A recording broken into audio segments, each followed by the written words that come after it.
안녕하세요. 책 읽어주는 강원도 산골 여자 강산여입니다. 지난번에 이어 오늘 읽어드릴 책은 에밀 아자르의 자기 앞에 생입니다. 가장 사랑하는 강아지를 팔아버린 모모는 어떤 아이였는지 들으시고 감상평을 댓글로 남겨주세요. 그 개 때문에 한 가지 불상사가 일어났다. 나는 그 개를 끔찍이도 사랑하게 되었다. 다른 아이들도 마찬가지였다. 한데 바나니아만은 예외였다. 도통 관심이 없었다. 그 애는 아무 이유 없이도 늘 행복한 아이였다. 흑인이 어떤 이유가 있어서 행복해하는 걸 나는 한 번도 본 적이 없다. 나는 항상 개를 품에 안고 다녔는데 그때껏 이름을 지어주지 못하고 있었다. 타잔이나 조로 같은 게 생각나기도 했지만 어딘가에 아무도 갖지 않았던 좋은 이름이 기다리고 있을 것만 같았다. 나는 결국 슈페르라는 이름을 선택했는데 언제든지 더 좋은 이름이 떠오르면 바꿔줄 생각이었다. 나는 나의 내부에 넘칠 듯 쌓여가고 있던 그 무언가를 슈페르에게 쏟아부었다. 그 녀석이 없었더라면 나는 무슨 짓을 저질렀을지 모른다. 그때는 정말 위기 상황이었다. 녀석이 없었다면 나는 어쩌면 콩밥 먹는 신세가 되었을지도 모른다. 녀석을 산책시킬 때면 내가 뭐라도 된 기분이었다. 왜냐하면 녀석에게는 내가 세상의 전부였으니까. 나는 녀석을 너무 사랑한 나머지 남에게 줘버리기까지 했다. 그때 내 나이 벌써 9살쯤이었는데 그 나이면 행복한 사람을 제외하고는 대체로 사색이라는 것을 하게 되는 법이다. 뭐 누구를 모욕하려는 의도에서 하는 말은 아니지만 로자 아줌마의 집은 아무리 익숙해진다 해도 역시 우울한 곳이었다.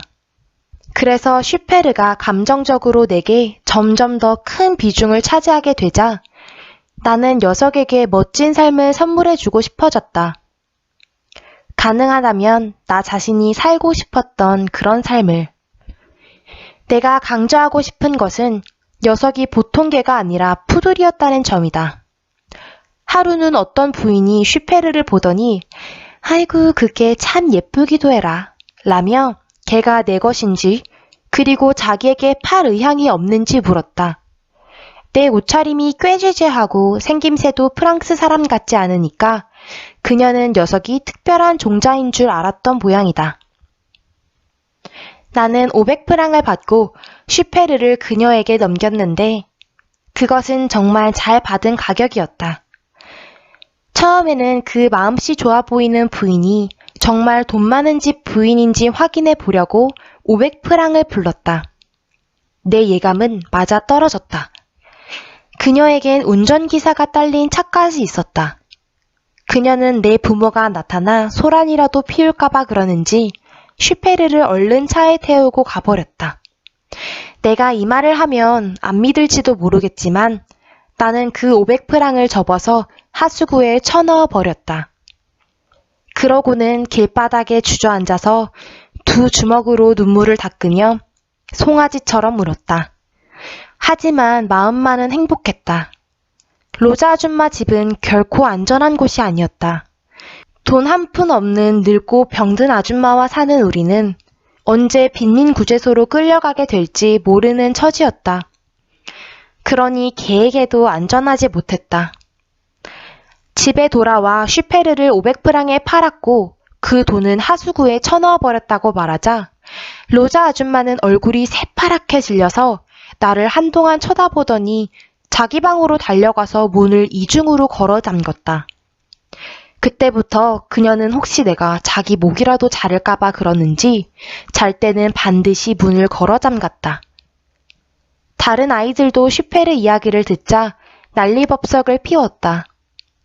하지만 그 애들이 진정으로 슈페르를 사랑한 것은 아니었다. 단지 장난감으로 녀석이 필요했을 뿐이다. 당시 로자 아줌마 집에는 7, 8명의 아이들이 엉겨서 살고 있었다. 그 중에 살리마라는 아이가 있었다. 이웃 사람들이 그 아이의 엄마를 창녀라고 고발하는 바람에 사회복지위원회로 보내질 뻔했는데 용케 도망쳐 나올 수 있었다고 했다. 그녀는 손님과의 일을 중단하고 부엌에 있던 살림아를 1층 창문을 통해 밖으로 내보내서 밤새 쓰레기통에 숨어 있도록 했다는 것이다. 다음 날 아침 그의 엄마가 딸아이를 데리고 로자 아줌마 집에 왔을 때 아이는 극도의 흥분 상태였으며 끔찍한 오물 냄새를 풍기고 있었다. 또 앙투안이라고 잠시 머물다 간 아이가 있었는데 진짜 프랑스 아이였다. 우리는 진짜 프랑스 사람은 어떻게 생겼는지 궁금해서 그 아이를 유심히 바라보곤 했다. 그러나 2살밖에 안 된 아이라서 별다른 점은 발견할 수 없었다. 그 이상은 기억이 나지 않는다. 아이들을 데리러 오는 엄마들이 수시로 바뀌었고 아이들도 계속 바뀌었기 때문이다. 로자 아줌마 얘기로는 몸을 팔아서 먹고 사는 여자들은 정신적으로 의지할 곳이 없다고 했다. 포주들이 제대로 일을 할 줄 모르기 때문이라나? 그래서 그런 여자들에게는 삶의 의의를 느끼기 위해서라도 아이가 더 필요하다는 것이다. 그녀들은 종종 시간 여유가 생기거나 몸이 아플 때면 돌아와서 자기 아이를 데리고 시간을 함께 보내려고 시골로 떠나곤 했다. 다른 사람들에게 아무런 불편도 끼치지 않는데 왜 창녀로 등록된 여자들이 자녀를 키울 수 없는지 나는 도무지 알 수가 없었다. 로자 아줌마는 그 이유를 프랑스에서 잠자리를 매우 중요하게 여기기 때문이라고 했다. 프랑스 사람들은 우리가 상상도 할 수 없을 정도로 그것에 큰 비중을 둔다는 것이다. 아줌마는 또 이런 말도 했다. 잠자리는 루이 14세 때부터 이미 프랑스 사람들에게 제일 중요한 것이었고 따라서 창녀들이 박해를 받았는데 그건 정숙한 부인들이 잠자리를 독점하고 싶어 했기 때문이라는 것이다. 나는 로자 아줌마 집에서 아이 엄마들이 오는 걸 자주 보았다. 몸을 팔아먹고 사는 여자에게 아이가 있다는 이유로 사람들이 고발했기 때문이다. 그녀들은 아이를 뺏길까봐 겁을 냈다. 그러자 로자 아줌마는 자신이 경찰서장을 잘 아는데 그 사람도 창녀의 자식이기 때문에 사정을 잘 봐준다는 것. 그리고 아주 감쪽같이 위조 서류를 만들어주는 유태인을 한 사람 알고 있다는 말 등으로 그녀들을 위로했다. 난 한 번도 그 유태인을 본 적이 없다. 로자 아줌마는 그 유태인을 함부로 소개해주는 법이 없었기 때문이다.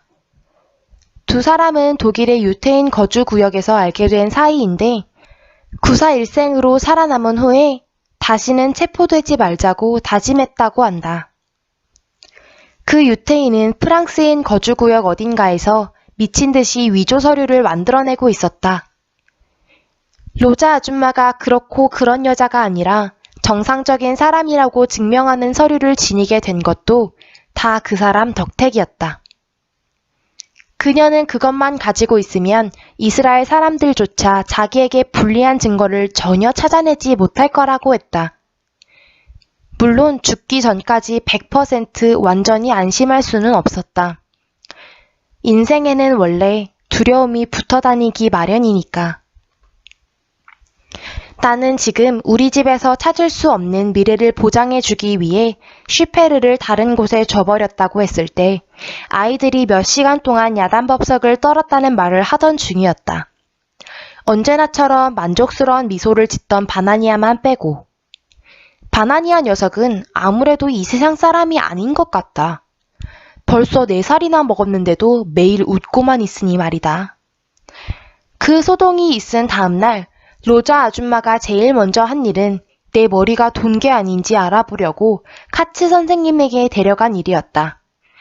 그녀는 카츠 선생님에게 대부분의 아랍인들이 그런 것처럼 내가 매독에 걸린 게 아닌지 피를 뽑아서 검사해봐 달라고 했다. 카츠 선생님은 턱 수염이 부르르 떨릴 정도로 화를 냈다. 그리고 로자 아줌마를 마구 야단치면서 그것은 오를레앙의 헛소문 같은 것이라고 소리 질렀다. 오를레앙의 헛소문이란 기성복 가게의 유태인들이 백인 여자들을 사창가에 팔아 넘기려고 약을 먹인다는 것인데 사실이 아님에도 불구하고 모두들 그 소문 때문에 유태인들을 원망했고 걸핏하면 유태인들을 들먹이곤 했다. 로자 아줌마의 흥분은 사그라들 줄을 몰랐다. 대체 무슨 일이 있었습니까? 얘가 500프랑을 받아주었는데 글쎄 그걸 하수구에 쳐넣었다잖아요. 그것이 이 아이의 첫 발작인가요? 로자 아줌마는 대답을 못하고 나만 물끄러미 바라보았다. 나는 슬펐다. 나는 다른 사람을 고통스럽게 하고 싶은 마음은 조금도 없었다. 나는 철학자다. 카츠 선생님의 뒤쪽 벽난로 위에는 새하얀 돛이 여러 달린 돛배가 한 척 놓여 있었다. 나는 불행했기 때문에 다른 곳, 아주 먼 곳, 그래서 나로부터 도망칠 수 있는 그런 곳으로 가버리고 싶었다. 나는 그 배를 허공에 띄워 몸을 싣고는 대양으로 나아갔다. 내 생각엔 바로 그때 카츠 선생님의 돛배에 올라탄 그때 나는 난생 처음 먼 곳으로 떠날 수 있었다. 그때 그 순간 비로소 나는 어린아이가 되었다.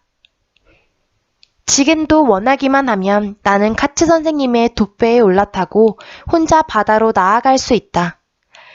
물론 아무에게도 그런 얘기를 한 적은 없다. 사람들과 같이 있을 때 그런 일이 생기면 나는 그냥 얌전히 그 자리에 있는 척했다. 의사 선생님, 제발 이 아이를 잘 좀 진찰해 주세요. 선생님께서는 제게 심장에 나쁘니 흥분하지 말라고 하시지만요.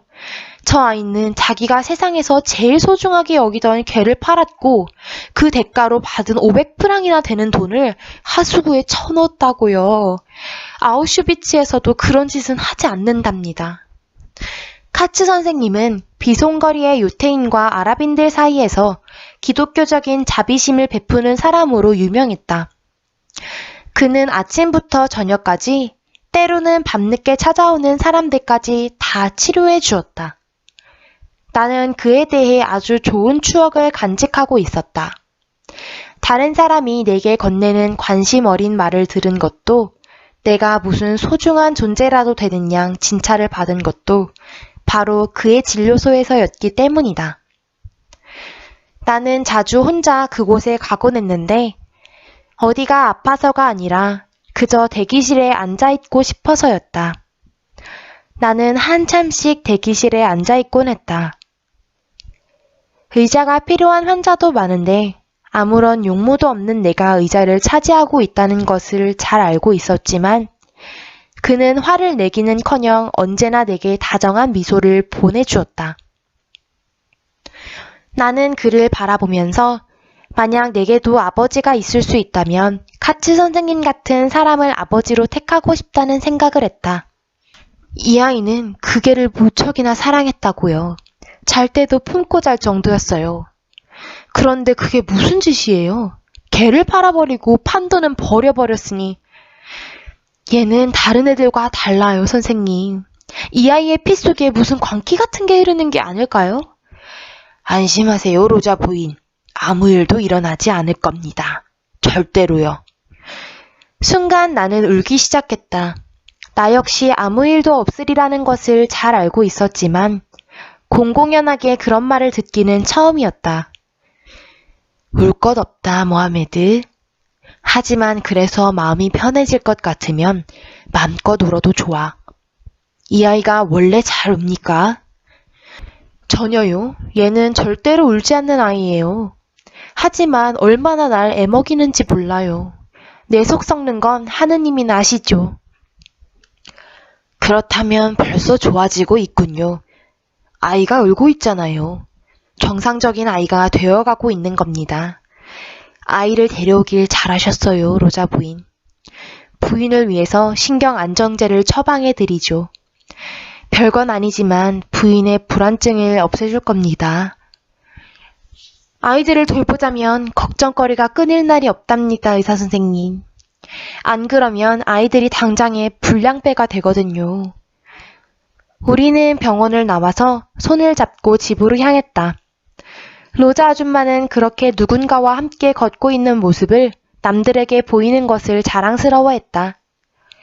그녀는 외출할 때면 항상 오랜 시간 몸치장을 했다. 그녀도 여자이고 아직 상당히 그걸 의식하고 있었던 것이다. 그러나 아무리 화장을 해도 나이는 속일 수가 없었다. 로자 아줌마가 안경을 끼고 기침하는 모습은 꼭 늙은 이스라엘 개구리 같아 보였다. 장바구니를 들고 계단을 오르자면 몇 번을 쉬어야 했는지 모른다. 그럴 때면 로자 아줌마는 자기가 언젠가는 층계를 오르다 죽어 나자빠질 거라고 한탄하곤 했다. 7층까지 올라가는 것이 무슨 중대한 일이라도 되는 양. 모모가 푸들에게 지어줬던 슈페르라는 이름은 최고라는 뜻이라고 합니다. 내일 또 찾아오도록 하겠습니다. 들어주셔서 감사합니다.